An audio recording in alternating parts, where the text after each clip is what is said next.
आज के इस लेक्चर में हम लोग मानव नेत्र, वायुमंडलीय अपवर्तन और वर्ण विक्षेपण के बारे में पढ़ने वाले हैं। ठीक है, इस चैप्टर में, जो कि बहुत छोटा चैप्टर है और आसान भी है। इसको हम लोग बहुत अच्छे तरह से समझेंगे। इसमें लगभग आपके आँख के बारे में ही पूरा पढ़ना है कि आँख में ये कौन कौन से भाग क्या कहलाते हैं, क्या नहीं कहलाते हैं, देखने में क्या क्या प्रॉब्लम हो सकता है, उसी के बारे में हम लोग इसमें पढ़ेंगे। ठीक है, देखिए सबसे पहले आँख क्या है। देखिए आँख एक प्रकाशीय यंत्र है जो कि ऑप्टिकल इंस्ट्रूमेंट है, जिसकी सहायता से हम लोग किसी भी वस्तु का क्या करते हैं, देख पाते हैं। ठीक है, यह हमें इस रंग बिरंगे संसार को देखने के लिए क्षमता प्रदान करता है। हम लोग अपने जिंदगी में जो कलरफुल जो वर्ण देखते हैं, ये सब हम लोग आँख की मदद से देखते हैं। ठीक है, नेत्र गोलक क्या होता है, इसके बारे में समझते हैं। नेत्र गोलक, मानव नेत्र की संरचना लगभग कैसी है, गोलाकार है। आप फोटो में देख रहे हैं, यह लगभग कैसी है, एक गोलाकार आकार का है। नेत्र के इस संपूर्ण गोले को और इन सभी गोले को हम लोग नेत्र गोलक कहते हैं। क्या कहते हैं, नेत्र गोलक कहते हैं। तो नेत्र गोलक किसे कहते हैं, मानव नेत्र कैसे आकार का है, तो गोलाकार आकार का है। ठीक है, और ये संपूर्ण भाग को हम लोग क्या बोलते हैं, नेत्र गोलक कहते हैं। देखिए, और इसके आगे हम लोग इसी के जो इसमें छोटे छोटे पार्ट होते हैं, इसके बारे में पढ़ेंगे। देखिए यहाँ पे आपका क्या होता है, दृष्टि पटल होता है, जिसको हम लोग रेटिना बोलते हैं। और यहाँ पे दृष्टि तंत्रिका होता है। ठीक है, और यहाँ पे अंध बिंदु होता है, और यहाँ पे अंदर कचाप द्रव भरा होता है। ठीक है, ये आपका, जिसको हम लोग नेत्र लेंस कहते हैं। ठीक है, और इसके जस्ट सामने एक ब्लैक कलर का आपको दिख रहा है, इसको हम लोग पुतली बोलते हैं। क्या बोलते हैं, पुतली बोलते हैं। और ये जो आपका बाहर का आकार का जो बाहर की ओर जो है, इसको इसको हम लोग बोलते हैं परितारिका। क्या बोलते हैं, परितारिका बोलते हैं। और इन्हीं के ऊपर हल्का सा एक होता है कॉर्निया, इसको बोलते हैं। क्या बोलते हैं, कॉर्निया। और यहाँ पे एक ऐसे झिल्ली आकार का होती है, और इस संरचना को हम लोग बोलते हैं सिलियरी मांसपेशिया। सिलियरी मांसपेशिया का काम होता है कि हमारे लेंस को मैनेज करना, मतलब कि दूर वस्तु या दूर वस्तु या निकट रखी वस्तु को हम लोग आसानी से देख पाते हैं, इसी सिलियरी मांसपेशिया को समंजन से देखते हैं। ठीक है, तो चलिए अब समझते हैं। नेक्स्ट टॉपिक हम लोग का है श्वेत पटल। ठीक है, श्वेत पटल क्या होता है। देखिए, नेत्र गोलक की बाहरी परत सफेद मोटी पारदर्शी पदार्थ होती है। इन्हीं इन्हीं को हम लोग क्या बोलते हैं, श्वेत पटल बोलते हैं। आपका श्वेत पटल के रूप में आप यहाँ पर देख सकते हैं कि आपका ये श्वेत पटल है। ठीक है, यह आपके नेत्र गोलक का सबसे कौन सा भाग है, बाहरी भाग है। ठीक है, श्वेत पटल, जो कि सुरक्षा की दृष्टि से यह लगी होती है। अब आगे देखते हैं कॉर्निया। और इन्हीं सभी के बारे में जो आपके यहाँ पे दिख रहे हैं ना कि हाँ कौन सा क्या पार्ट है, इन्हीं के बारे में पढ़ना है पहले। ठीक है, तो कॉर्निया क्या है। देखिए कॉर्निया आपको यहाँ पे दिख रहा होगा, कॉर्निया यहाँ पे है। ये आँख के जो लेंस होता है, लेंस के सामने जो बाहरी भाग होता है ना, इसी को बोलते हैं कॉर्निया। तो गोलाकार गोलक का सामने वाला उभरा हुआ भाग, ये आपका सामने उभरा हुआ भाग है। यह पारदर्शी भाग होता है। कैसा होता है, पारदर्शी भाग होता है, जिसे हम लोग क्या कहते हैं, कॉर्निया कहते हैं। बाहर से आने वाली प्रकाश की किरणें सबसे पहले इसी भाग पर से होकर गुजरती है। जो बाहर से जो आपकी किरण आएगी ना, तो सबसे पहले आपका कहाँ पड़ेगी, कॉर्निया पर पड़ेगी, और यहाँ से ही आपका लेंस की ओर प्रवेश करता है। ठीक है, आप इसके बाद प्रवेश करने के बाद में आप डायरेक्ट कहाँ मिलता है, आपका जाकर रेटिना पे मिलता है। ठीक है, अब देखिए आगे आपका नेक्स्ट टॉपिक है आपका क्रायोड। क्रायोड क्या होता है। देखिए सबसे पहले आप देखिए कि फिगर में क्रायोड है कहाँ। तो क्रायोड आपका यहाँ पे दिया गया। ठीक है, आपका रेटिना के ऊपर दिया हुआ है। तो आप इसी तरह से आप समझ के लिख सकते हैं कि रेटिना के बाहरी जो रेटिना के जो कि बाहरी सतह पर जो होती है, उसे हम लोग क्या बोलते हैं, क्रायोड बोलते हैं। देखिए श्वेत पटल के ठीक नीचे की ओर, कहाँ पे, आपका श्वेत पटल यहाँ पे हुआ। ठीक है, इसके जस्ट नीचे, और रेटिना के बाहर की ओर, ऊपर की ओर। ठीक है, श्वेत पटल के ठीक नीचे भूरे रंग की, कैसी होती है, भूरे रंग की। भूरे रंग की कौन होती है, क्रायोड होती है। एक परत होती है जिसे हम लोग क्रायोड कहते हैं। क्या कहते हैं, क्रायोड कहते हैं। यह नेत्र के भीतर आने वाले अतिरिक्त प्रकाश को, मतलब कि जो ज्यादा प्रकाश आएगा, जो एक्स्ट्रा प्रकाश आएगा, उससे क्या करती है, अवशोषित कर आंतरिक परिवर्तन को रोकती है। और इनके बीच जो इनसे होने वाली जो असुविधाएं हैं, इनको क्या करती है, रोकती है। ठीक है, आगे देखिए परितारिका क्या होती है, जिसको हम लोग इंग्लिश में आइरिस बोलते हैं। तो आपको यहाँ पे आइरिस इंग्लिश हिंदी में ही लिख दिया है। ठीक है, तो आइरिस कहाँ है, आइरिस आपका यहाँ पे है, ठीक है। देखिए आइरिस क्या है, आइरिस आगे आगे चलकर दो परतों में विभक्त होती है। देखिए कौन कौन, आपका ये देखिए, आपका ये एक परत हो गया और इधर से जाके देखिए ये एक परत हो गया, इसी को बोलते हैं आइरिस, ठीक है। यही है आपका आइरिस।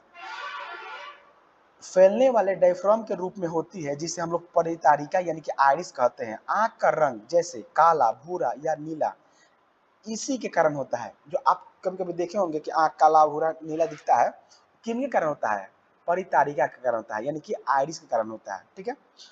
मतलब कि इधर से ऐसे आती है और इधर से ऐसे आती है और दो भागों में यहाँ पे बटी होती है, ठीक है। इस हम लोग क्या बोलते हैं, आइरिस बोलते हैं।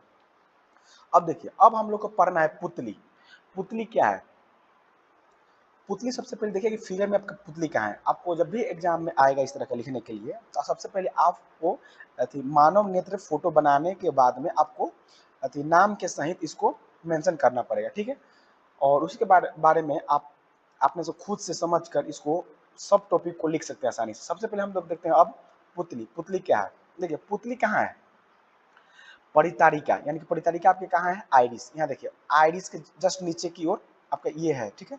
अब देखिए ठीक बीच में एक छोटा सा छिद्र होता है। कैसा होता है, छोटा सा छिद्र होता है, जिसे हम लोग पुतली कहते हैं। क्या कहते हैं, पुतली कहते हैं। यह आंख में प्रवेश करने वाले प्रकाश की मात्रा को नियंत्रित करता है। यह क्या करती है, प्रकाश की मात्रा को नियंत्रित करती है। यानी कि कभी कभी हम लोग देखते हैं कि दिन में जब धूपा बहुत निकला हुआ हो, तो हम लोग अगर घर से बाहर निकलते हैं तो हमारी आंख ऑटोमेटिक हमको छोटा करना पड़ता है। ऐसा एकदम छोटा करके हम लोग देखते हैं। क्या करते हैं कि ज्यादा प्रकाश को हम लोग क्या करते हैं, कंट्रोल करते हैं कि ज्यादा प्रकाश हमारे आंख में न जाए। अधिक प्रकाश में सिकुड़ जाती है और कम प्रकाश में फैल जाती है। जैसे कि रात में आप देखे होंगे, रात में हमारी आंख ऑटोमेटिक बड़े करके हम लोग खुद देखना चाहते हैं, ठीक है। और लेकिन अगर दिन की बात हो, दिन में जब धूपा निकला हो, तो उस समय हमारी आंख ऑटोमेटिक अगर बाहर निकलते हैं तो हमारी आंख छोटा साइज का लेता है। यानी कि किसका कौन करता है, अति अति पुतली तो एक छिद्र होता है जो कि प्रवेश करने वाली होती है, सिलियरी मांसपेशिया को कंट्रोल करती है, ठीक है। आगे देखिए, नेत्र लेंस क्या होता है। पुतली के पीछे पारदर्शी तथा मुलायम पदार्थ से बना होता है, जिसे हम लोग उत्तल लेंस होता है, ठीक है, जिसे नेत्र लेंस कहते हैं। ये आपका जो है ना, यही है आपका कौन सा, नेत्र लेंस है, जो कि सिलियरी मांसपेशियां इसको क्या करती है, कंट्रोल करती है, ठीक है। आगे हम लोग देखते हैं मानव नेत्र की क्रियाविधि। मानव नेत्र की क्रियाविधि क्या है, ये किस तरह से काम करती है। देखिए आप सबसे पहले तो आपका, देखिए सबसे पहले आपका कॉर्निया की तरफ से आपका क्या होगा, प्रकाश अंदर की ओर जाएगा, पुतली के माध्यम से अंदर जाएगी और कहाँ पड़ती है, दर्पण लेंस लेंस पे पड़ती है। लेंस पे पड़ने के बाद यह मैनेज करती है कि हमको कहाँ पे बनाना है। यानी कि आपको ए बनता है कुछ इस तरह से, ये आपका कुछ इस तरह से बनेगा, ठीक है। और जाके कहाँ बनेगा, ये आपका रेटिना पे बनेगा। अगर रेटिना पे बनेगा तो आपको स्पष्ट रूप से दिखाई देगा, ठीक है। इसी पूरी प्रक्रिया के बारे में हम लोग यहाँ पे समझने वाले हैं। देखिए जब किसी वस्तु से जब किसी वस्तु से चलने वाली प्रकाश की किरणें हमारी आंख तक करती है, तो वे सबसे पहले कॉर्निया, कहाँ पे, कॉर्निया से होते हुए पुतली के मार्ग, यानी कि जो छिद्र होता है उसके मार्ग से नेत्र लेंस, नेत्र लेंस कहाँ पे है, ये आपका नेत्र लेंस है, नेत्र लेंस पर आपतित होती है। लेंस से अपवर्तित होने के पश्चात ये किरणें सीधे जाकर दृष्टि पटल, कहाँ पे, यानी कि रेटिना, दृष्टि पटल यानी कि या रेटिना पर आकर फोकस होती है। रेटिना पर वस्तु का कैसा प्रतिबिंब बनता है, वास्तविक और उल्टा प्रतिबिंब बनता है। यानी कि यहाँ से आपको स्पष्ट हुआ, क्या हुआ कि हमारे आंख में कौन सा लेंस होता है, तो उत्तल लेंस होता है। तो उत्तल लेंस कैसा हमारी आंख में प्रतिबिंब बनाता है, तो वास्तविक और उल्टा प्रतिबिंब बनाता है।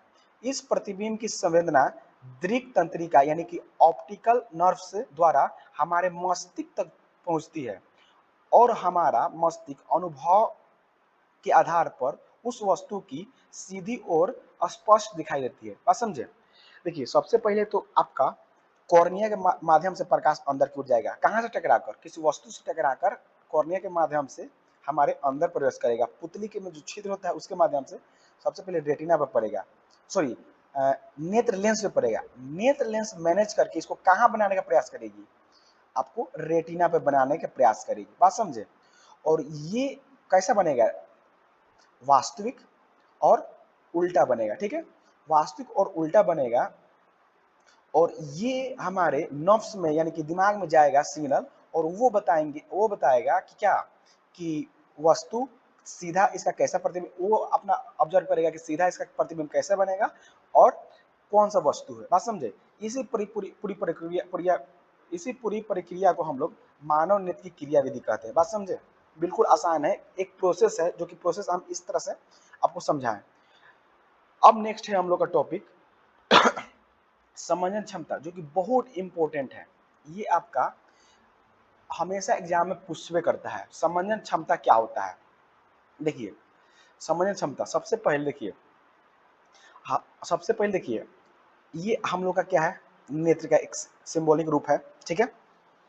अनंत पे कोई वस्तु रखा हुआ है, ठीक है, वस्तु रखा है अनंत पे, कहाँ पे अनंत पे रखा हुआ है, और अनंत पे वस्तु आकर कहाँ पे हमें टकराएगी, कॉर्निया करने के बाद पुतली से होते हुए हमारे कहाँ पे, आपके अथी लेंस पे टकराएगी। और लेंस आपको मैनेज करके इसको कहाँ पे प्रतिबिंब बनाने का प्रयास करेगा, आपको बनाने का प्रयास करेगा रेटिना पे, कहाँ पे, रेटिना पे।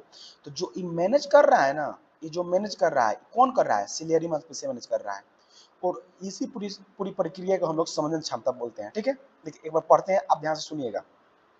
वस्तु चाहे दूर स्थित हो, कहाँ पे, दूर यानी कि इन्फिनिटिव पर हो या निकट हो, देखिए आप यहाँ पे आंख के पास रखा गया है, निकट हो, उससे स्पष्ट रूप से देख पाते हैं। आंख ऐसा अपने नेत्र लेंस की फोकस दूरी आवश्यकता अनुसार बदल सकती है, ठीक है, कितनी हमको उसकी फोकस दूरी रखनी है। फोकस दूरी में यह परिवर्तित सिलियरी मांसपेशियां होती है, वो करती है, के तनाव के घटने या बढ़ने के कारण होती है, ठीक है। फोकस को मैनेज करना, कि हमको बनाना कहाँ पे इमेज है, यहाँ पे कहाँ पे टकराना है, यानी कि हमको रेटिना पर ही टकराना है। इसको मैनेज कौन करता है, आपका सिलियरी मांसपेशियां अपने आप को घटाकर बढ़ाकर सिकुड़ाकर करती है। और इसी पूरी प्रक्रिया को हम लोग समझन क्षमता कहते हैं। परिभाषा के रूप में देख लीजिए, नेत्र लेंस की वह क्षमता जिसके कारण वह अपनी फोकस दूरी बदलकर निकट या दूर स्थित वस्तु को रेटिना पर स्पष्ट फोकस लेता है, और आंख की समझन क्षमता कहलाती है, बात समझे। मतलब कि यह पूरी प्रक्रिया कौन करता है, मेनली आपका सिलियरी मांसपेशिया करता है। कौन, सिलियरी मांसपेशिया, कि हमको नेत्र लेंस को किस तरह मैनेज करना है ताकि रेटिना पे आपका क्या बने, इमेज बने, बात समझे। तो ये आपका समंजन क्षमता कहलाता है, जो कि बहुत इंपॉर्टेंट है आपके बोर्ड के व्यू से। परास क्या होता है, देखिए दृष्टि परास के रूप में हम सबसे पहले समझते हैं कि देखिए सबसे पहले हमारी आंख कहाँ से लेकर कहाँ तक देख पाती है, तो देखिए उसका निकटतम बिंदु कितना होता है, 25 सेंटीमीटर, कितना होता है, 25 सेंटीमीटर, और दूर बिंदु इन्फिनिटिव होता है। मतलब कहने का मतलब है कि अगर ये मेरा आंख है, ठीक है, तो हम अगर सबसे निकट यानी कि हम किताब पढ़ेंगे तो सबसे निकट कितना रख सकते हैं, अगर 25 सेंटीमीटर इसकी रहेगी ना, 25 सेंटीमीटर, अगर इसकी 25 सेंटीमीटर रहेगी तो हम इसको स्पष्ट रूप से देख पाएंगे, ये तो निकट हो गया। लेकिन अगर दूर, दूर कितना रहेगा, तो दूर का कोई इसका मेजरमेंट नहीं है, आप इन्फिनिटी पर मतलब कि बहुत दूर तक ही वस्तु को आप देख पाते हैं, ठीक है। तो यानी कि दृष्टिपरास क्या है, तो यानी कि हम लोग निकट कितने सेंटीमीटर पर देख सकते हैं, 25 सेंटीमीटर, यानी कि हमारी आंख से अगर 25 सेंटीमीटर के डिस्टेंस पे कम से कम अगर वस्तु रखी जाएगी तो हम उसको स्पष्ट रूप से देख पाते हैं। और दूर इन्फिनिटी पर, जो कि इंपॉर्टेंट है, आपके ऑब्जेक्टिव में हमेशा पूछता है, ठीक है, कि आंख की सबसे न्यूनतम दूरी कितनी होती है, तो 25 सेंटीमीटर, सेंटीमीटर में कैचे में सेंटीमीटर में याद रखिएगा, और दूरबिंदु तो इन्फिनिटी होती है, बात समझे। अब देखते हैं कि दृष्टि दोष, सॉरी निकट बिंदु क्या होता है, यानी कि देखिए निकट बिंदु किसे कहते हैं, सबसे पहले समझते हैं। देखिए निकट बिंदु यानी कि हम लोग, आंख है मेरा, ये रेड आंख है, आंख के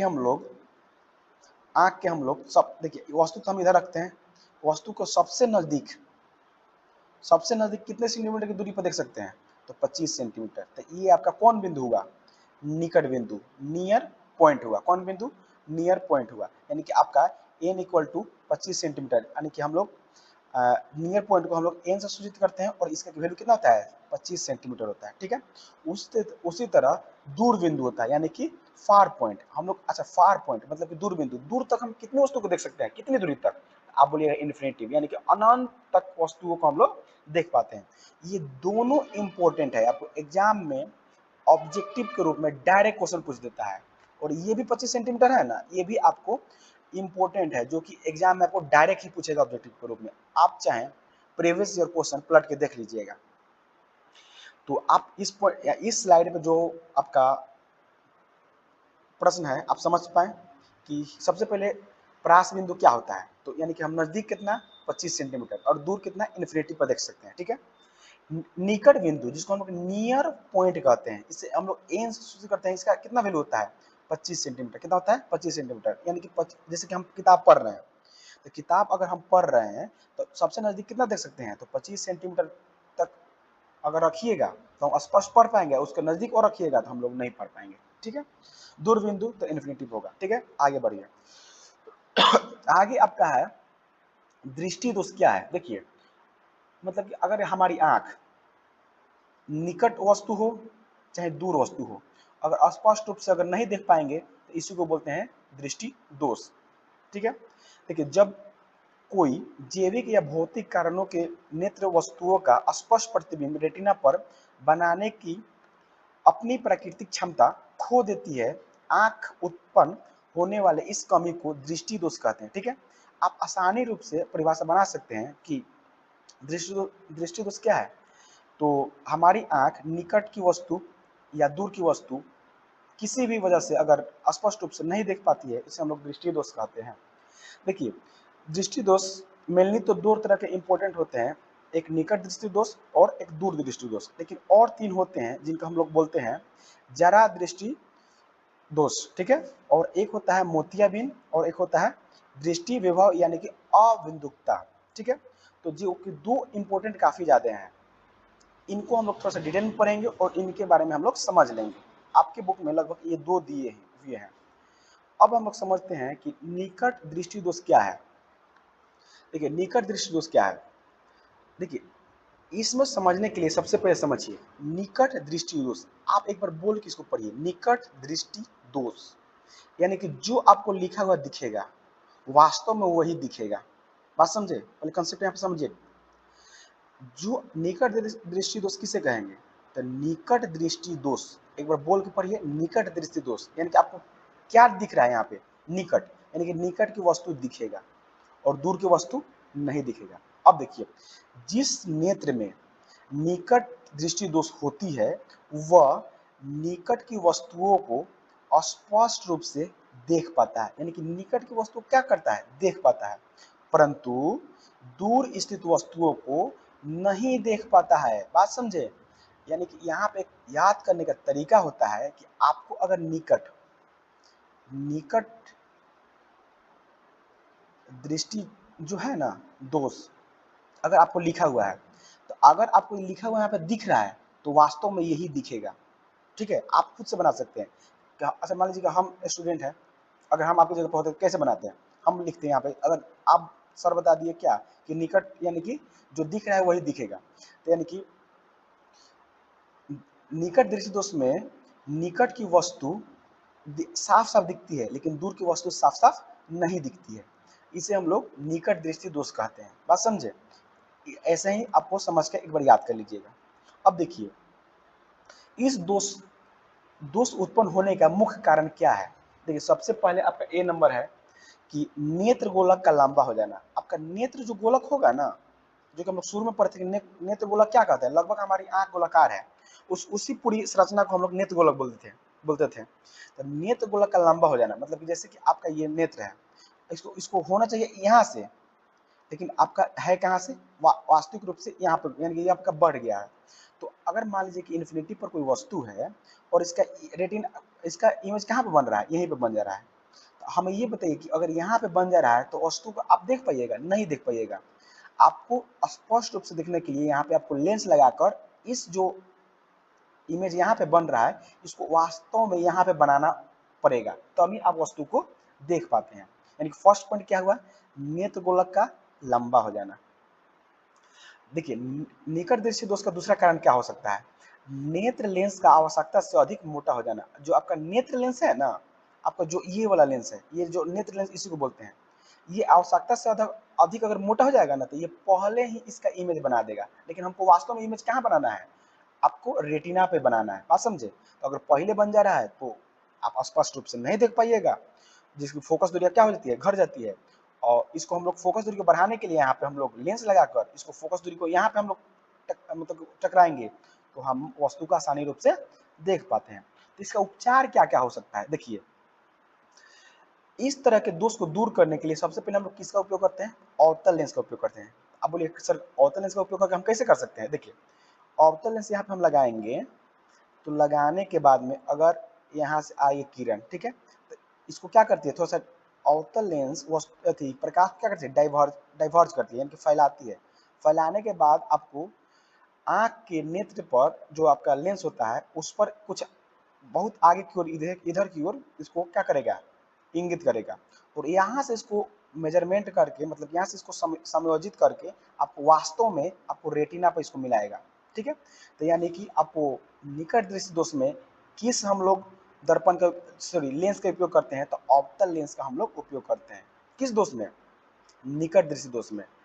निकट दृष्टि दोष में हम लोग उपचार के लिए किसका उपयोग करते हैं, तो ऑप्टल लेंस का उपयोग करते हैं, ठीक है। आपका ये जो निकट दृष्टि दोष है, दूर दृष्टि दोष है, बहुत इंपॉर्टेंट है। आप अच्छी तरह से इसको एक बार दो बार समझिए, देखिए, ठीक है। नेक्स्ट हम लोग का पॉइंट है दूर दृष्टि दोष।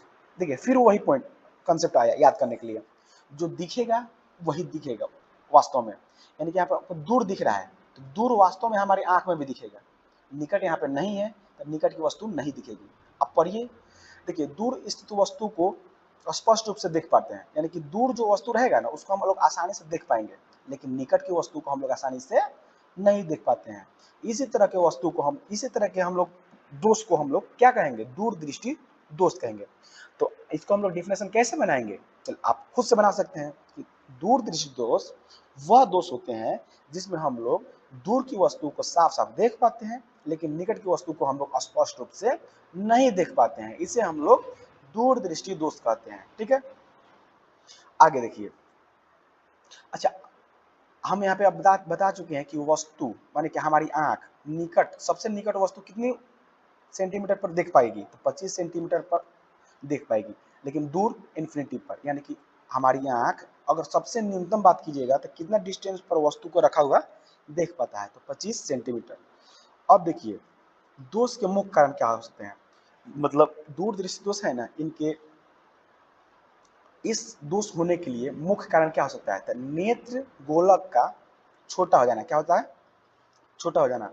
आपको यहाँ पे फिगर में आप देख सकते हैं कि आपका ये नेत्र गोलक है, ठीक है, आपका पूरा ये एक्चुअल साइज में है, ठीक है, होना चाहिए यहाँ तक, लेकिन ये क्या हो गया है, थोड़ा सा सिकुड़ कर आ गया है, छोटा हो गया है। तो हमें ये बताइए कि आपका इसका प्रतिबिंब इमेज कहाँ बन रहा है, बाहर आगे की ओर, लेकिन इसका हम लोग का जो कि आपका रेटिना कहाँ पे आ गया, यहाँ पे, यानी कि आपको यह रेटिना से दूर बन जा रहा है, ठीक है। तो एक तो कारण यह हो सकता है क्या कि नेत्र गोलक का छोटा हो जाना। दूसरा पॉइंट हो सकता है कि नेत्र लेंस का आवश्यकता से अधिक मोटा हो जाना, जो कि नेत्र लेंस कौन सा है, आपका ये है, ये आपका नेत्र लेंस है। ये अगर आवश्यकता से अधिक पतला भी हो जाएगा ना तो यह आपको स्पष्ट रूप से रेटिना पे नहीं बनाएगा प्रतिबिंब, ठीक है। अब देखिए जो आपका दूर दृष्टि दोष है इसको हमको निवारण यानी उपचार करने के लिए हमको क्या करना पड़ेगा, तो इस यहाँ पे हम लोग लगाते हैं उत्तल लेंस। कौन लेंस लगाते हैं, उत्तल लेंस, यानी कि दूर दृष्टि को उपचार के लिए हम लोग कौन लेंस लगाते हैं, उत्तल लेंस। देखिए यहाँ पे क्या होता है कि यहाँ से प्रकाश आएगी तो इस पर टकराती है, ठीक है, इस पर टकराने के बाद एक्चुअल साइज आपको यहाँ पे टकराएगी, ठीक है, और ये आपका एक्चुअल साइज कहाँ पे बनाएगा, इमेज इमेज आपको बनाएगा रेटिना पे, जो कि स्पष्ट रूप से आपको दिखने में मदद होगा, ठीक है। अब देखिए एक होता है लेंस लेंस की क्षमता होती है, लेंस की क्षमता यानी कि हम पी से डिनोट करते हैं और पी बराबर होता है 1/f, जो कि आपको न्यूमेरिकल के रूप में थोड़ा सा इसको आप ध्यान दे सकते हैं, ठीक है। आगे देखिए आगे है आपका जारा दूरदर्शिता। जारा दूरदर्शिता है ना आपका, ये उम्र बढ़ने के साथ साथ वृद्धावस्था में मानव नेत्र के लेंस की लचक, अच्छा लेंस की लचक बता दिए, यानी कि लचीलापन जो होता है ना वो कम हो जाता है। किसका? उम्र बढ़ने के साथ साथ ये आपका मानव नेत्र की लचक कम हो जाती है। पक्षाम्बी जो पेशियां होती है ना, जिसको समन्वय क्षमता भी जो होता है वो आपका घट जाता है। इसके कारण व्यक्ति न तो निकट की वस्तु देख पाएगी और न ही दूर की वस्तु देख पाती है। ठीक है, यानी कि ज्यादा दूरदर्शिता में क्या होगा, ये कब होगा, ये आपका उम्र बढ़ने के साथ साथ होगा, और इसमें न तो आप निकट की वस्तु को देख पाइएगा और न ही आपको दूर की वस्तु को देख पाइएगा। ठीक है, आप स्पष्ट रूप से नहीं देख पाइएगा। तो सर इसका उपचार क्या, कैसे हम कर सकते हैं?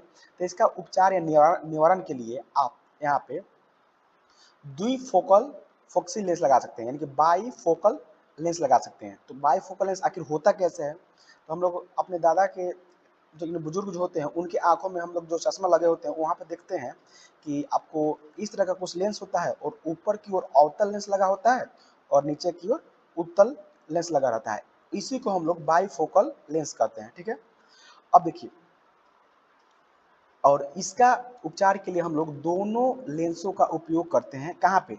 चश्मा के रूप में। ठीक है, तो ज्यादा दूरदर्शिता का हम लोग निवारण के लिए क्या क्या उपयोग कर सकते हैं, कैसे करते हैं? तो दोनों लेंस का, यानी कि उत्तल और अवतल दोनों लेंस का हम लोग उपयोग करते हैं चश्मे के रूप में। क्लियर हुआ? अब नेक्स्ट समझिए। नेक्स्ट है आपका मोतियाबिंद। मोतियाबिंद जो कि आपके बुक में उतना नहीं दिया है, लेकिन जो कि होते हैं ये सब दृष्टि दोष हैं, तो इनको भी हम लोग समझ लेते हैं। देखिए, सबसे पहले मोतियाबिंद होता क्या है? देखिए, अधिक उम्र होने पर आंखों में प्राकृतिक रूप से नेत्र लेंस के ऊपर एक धीरे धीरे प्रोटीन, क्या चीज की?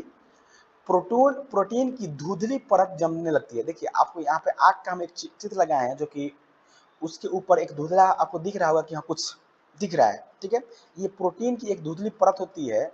इस परत के जमाव के कारण नेत्र लेंस अपारदर्शी, यानी कि अपारदर्शी मतलब कि प्रकाश आसानी से पार नहीं कर पाता है। ठीक है, हो जाती है इसके, जिससे प्रकाश रेटिना तक नहीं पहुंच पाती है और दृष्टि जो होती है आपका बहुत धुंधला हो जाता है। बात समझे? तो ये होता है, यानी कि मेनली इसका कारण क्या होता है, जो हमारी आंख यानी रेटिना होती है उस पर क्या होती है, एक प्रोटीन की, क्या चीज? प्रोटीन की परत जम जाती है। ठीक है, और इसके उपचार के लिए, देखिए इसके उपचार के लिए आपको तो सर्जरी उपाय है। ठीक है, इसके उपचार के लिए क्या है, इसका सर्जरी मेनली उपाय है। बात समझे? अब आगे देखिए, नंबर 5 है अबिंदुता। इस दोष से पीड़ित नेत्र एक ही दूरी पर स्थित क्षैतिज तथा ऊर्ध्वाधर रेखाओं को एक साथ स्पष्ट रूप से फोकस नहीं कर पाती है, अलग अलग कोण पर अलग अलग तरह से दिखाई देती है। मतलब कहने का मतलब ये है ना कि आपको यह इस प्रकार का अगर आपको बीमारी रहेगा ना, तो आप ए बी सी आपको जो लिखा लिखा रहेगा ना, तो आप उसको स्पष्ट रूप से देख ही नहीं पाइएगा। कोई उल्टा आपको दिखेगा, ए ऐसा दिखेगा, बी ऐसा दिखे जाएगा, मतलब कुछ का इसका मतलब क्या, ऊर्ध्वाधर यानी कि हॉरिजॉन्टल और वर्टिकल जो आपका समझ में नहीं आएगा, बहुत अलग तरह से दिखता है। बात समझे? तो अब देखिए, इसको दूर करने के लिए हम लोग क्या करते हैं, इसका मेनली होने का कारण क्या है? यह दोष कॉर्निया या पुतली के पूरी तरह से गोलीय न होती है। मतलब कि इसका जो आपका होता है ना पुतली, वो स्पष्ट मतलब कि पूरी तरह से गोल नहीं होती है, असमान वक्रता होने के कारण उत्पन्न होता है। बात समझे? इसका उपचार के लिए ना हम लोग बाईफोकल नहीं, बेलनकार यानी कि सिलेंड्रिकल आपको लेंस का उपयोग किया जाता है इस लेंस को दूर करने के लिए। कौन सा लेंस को दूर करने के लिए? दृष्टि दोष थी अबिंदुकता को दूर करने के लिए। नेक्स्ट है आपका रतौंधी। देखिए, रतौंधी नंबर 6 आपका दृष्टि दोष है। इसमें पीड़ित व्यक्ति मतलब कि सामान्य आपका दिन के टाइम में यानी कि सामान्य प्रकाश रहेगा तो वो तो साफ साफ देख लेगा, लेकिन जैसे मंद प्रकाश होगा यानी कि अंधेरा होने लगेगा, यानी कि शाम होने लगेगा, उसको दिखना बंद होने लगेगा। बात समझे? इसका होने का मेन कारण होता है कि विटामिन ए की कमी के कारण होता है। आंखों में पुतली के ऊपर एक महीन जालीनुमा परत बन जाती है। यदि समय पर इसका उपचार न किया जाए तो यह परत पूरी तरह अपारदर्शी हो जाती है। अगर समय से अगर पता चल गया तो इलाज करा दिए तो ये तो ठीक हो पाएगा, लेकिन अगर ज़्यादा टाइम हो गया तो ये आपको पूरी तरह से देखने में असमर्थ कर देगा। बात समझे? इसके निवारण के लिए आपका भोजन के रूप में आपको विटामिन ये तो लेंगे कब, जब को आपको थोड़ा थोड़ा जब होना शुरू होगा तब, लेकिन अगर पूरी तरह से हो जाएगा तो उसको सर्जरी कराकर ठीक करना पड़ेगा। बात समझे? अब नेक्स्ट आपका है वायुमंडलीय अपवर्तन। इसको हम लोग पार्ट टू में पढ़ेंगे। बात समझे? लगभग आपका आधा घंटा का हो गया। एक बार हम लोग इसको दृष्टि दोष है ना, इसको हम लोग रिकॉल कर लेते हैं। ठीक है, देखिए सबसे पहले निकट दृष्टि दोष क्या है। देखिए निकट दृष्टि दोष में हम लोग कौन सा लेंस का उपयोग करते हैं, तो आपका है अवतल लेंस का उपयोग करते हैं। बात समझे? अब देखिए इसका दोष होने का मुख्य कारण क्या है, नेत्र गोलक का लंबा हो जाना, नेत्र लेंस का आवश्यकता से अधिक मोटा हो जाना, जो कि हम लोग इस फिगर के माध्यम से पढ़ चुके हैं। और इस दोष के उपचार के लिए हम लोग अवतल लेंस का उपयोग करते हैं। ठीक है, कौन सा दोष में, निकट दृष्टि दोष में। और इसका डिफिनेशन हम लोग कैसे तैयार करेंगे, तो जो दिखता है वही दिखता है, निकट दिख रहा है यानी कि निकट की वस्तु वास्तव में दिखेगी। वैसा दृष्टि दोष जिसमें निकट की वस्तु साफ साफ दिखती है लेकिन दूर की वस्तु स्पष्ट रूप से नहीं दिखती है, इसे हम लोग बोलते हैं निकट दृष्टि दोष। आगे समझते हैं दूरदृष्टि दोष। देखिए दूरदृष्टि दोष में ये हम रिकॉल कर रहे हैं इसलिए हम थोड़ा सा फास्ट बोल रहे हैं। ठीक है, दूरदृष्टि दोष में जो दिखता है वही दिखता है, यानी कि दूर की वस्तु यहाँ पे दिख, सॉरी यहाँ पे दूर लिखा हुआ दिख रहा है, तो यहाँ पे इससे हम लोग डिफिनेशन ऐसे बनाएंगे कि दूरदृष्टि दोष में दूर की वस्तु स्पष्ट रूप से दिखती है लेकिन निकट की वस्तु नहीं दिखती है, इसे हम लोग दूरदृष्टि दोष कहते हैं। इसका होने का मुख्य कारण क्या है, नेत्र गोलक का छोटा हो जाना, नेत्र लेंस का आवश्यकता से अधिक पतला हो जाना। और इसके उपचार के रूप में हम लोग क्या यूज करते हैं, अवतल लेंस का उपयोग, सॉरी उत्तल लेंस का उपयोग हम लोग करते हैं। आप देख सकते हैं यहाँ पे उत्तल लेंस है। ठीक है, अब मेनली इसमें क्या होता है कि हम लोग को जो इमेज आपका बनता है ना, उसको हमको रेटिना पे ही बनाना है। किसी भी हालत में जो लेंस लगना होगा लगा के हमको रेटिना पे अगर बनाएंगे तो हम जो भी लेंस लगे, मतलब कि यहाँ पे तो हम उत्तल लेंस लगा रहे हैं। ठीक है, यहाँ पे तो हम उत्तल लेंस लगा रहे हैं, मतलब कि हमको हमेशा बनाना है तो कहाँ पे, हमको रेटिना पे ही बनाना है इसका इमेज, तभी हम स्पष्ट रूप से देख पाते हैं। अब देखिए, अब है आपका जारा दूरदर्शिता। जारा दूरदर्शिता में इसमें हम क्या पढ़े थे कि इसमें हम लोग दोनों तरह के लेंस का उपयोग करते हैं, यानी कि उत्तल और अवतल दोनों, जो कि हम अपने जो हमारे बुजुर्ग थे यानी कि जैसे दादा, उनके अगर आप लोग देखे होंगे कि मतलब कि अपने अपने जो बुजुर्ग थे उनके अगर चश्मा लगाते होंगे तो उनमें मतलब कि बुजुर्ग में अधिकांश आता है कि वे चश्मा इस तरह का पहनते हैं और यहाँ पे आपको कुछ दिखेगा और यहाँ पे आपको कुछ दिखेगा, मतलब कि यहाँ पे आपको अवतल लेंस लगाया रहता है और नीचे की ओर उत्तल लेंस लगाया रहता है। अबिंदुकता में हम लोग पढ़े कि इसका निवारण के लिए हम लोग क्या करते हैं, इसका निवारण के लिए हम लोग का सर्जरी मेनली उपाय है।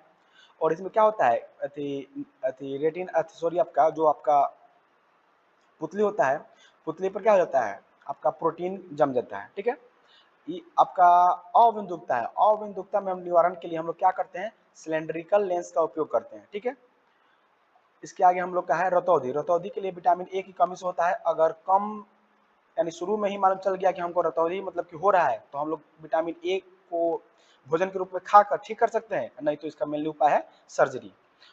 आगे हम लोग को वायुमंडलीय अपवर्तन था, जो कि हम लोग बताए थे कि हम लोग को पार्ट 2 में इसको पढ़ेंगे। ठीक है,